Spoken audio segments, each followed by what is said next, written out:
حضرت بریدہ رضی اللہ تعالیٰ عنہ سے روایت ہے، انہوں نے فرمایا نبی صلی اللہ علیہ وسلم نے ایک آدمی کو یوں کہتے سنا، اللہم انی اسألک بأنک انت اللہ الاحد الصمد الذی لم یلد ولم یولد ولم یکن لہ کفوا احد۔ اے اللہ، میں تجھ سے سوال کرتا ہوں اس لیے کہ تو اللہ ہے، اکیلا ہے، بے نیاز ہے، جس نے کسی کو جنم نہیں دیا ہے اور نہ ہی اسے کسی نے جنم دیا، نہ اس کا کوئی ہمسر ہے۔ تو رسول اللہ صلی اللہ علیہ وسلم نے فرمایا، اس شخص نے اللہ سے اس کے عظیم ترین نام یعنی اسم اعظم کے وسیلے سے سوال کیا ہے، جس کے وسیلے سے جب اس سے مانگا جائے تو وہ عطا فرماتا ہے، اور جب اس کے وسیلے سے اس سے دعا کی جائے تو وہ قبول فرماتا ہے۔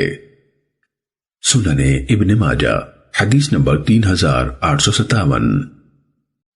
حضرت انس بن مالک رضی اللہ تعالیٰ عنہ سے روایت ہے، انہوں نے فرمایا نبی صلی اللہ علیہ وسلم نے ایک آدمی کو سنا، وہ کہہ رہا تھا، اللہم انی اسألک بأن لک الحمد لا الہ الا انت وحدک لا شریک لک المنان بدیع السماوات والارض ذو الجلال والاکرام۔ اے اللہ، میں تجھ سے اس وسیلے سے سوال کرتا ہوں کہ تعریف صرف تیرے لیے ہے، تجھ اکیلے کے سوا کوئی معبود نہیں، تیرا کوئی شریک نہیں، تو احسان کرنے والا ہے، آسمان اور زمین کو بغیر مثال کے پیدا کرنے والا ہے، جلال و عزت والا ہے۔ تو رسول اللہ صلی اللہ علیہ وسلم نے فرمایا، اس نے اللہ سے اس کے عظیم ترین نام یعنی اسم اعظم کے واسطے سے سوال کیا ہے، جس کے وسیلے سے مانگا جائے تو وہ عطا فرماتا ہے، اور جب اس کے وسیلے سے دعا کی جائے تو وہ قبول فرماتا ہے۔ سنن ابن ماجہ حدیث نمبر 3858۔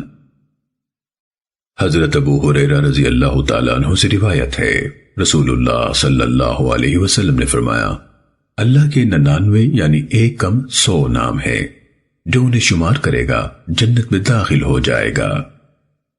سنن ابن ماجہ حدیث نمبر 3860۔ حضرت ابو ہریرہ رضی اللہ تعالیٰ عنہ سے روایت ہے، رسول اللہ صلی اللہ علیہ وسلم نے فرمایا، 3 دعائیں قبول ہوتی ہیں، ان کی قبولیت میں کوئی شک نہیں، مظلوم کی دعا، مسافر کی دعا، اور والد کی اپنی اولاد کے حق میں دعا۔ سنن ابن ماجہ حدیث نمبر 3862۔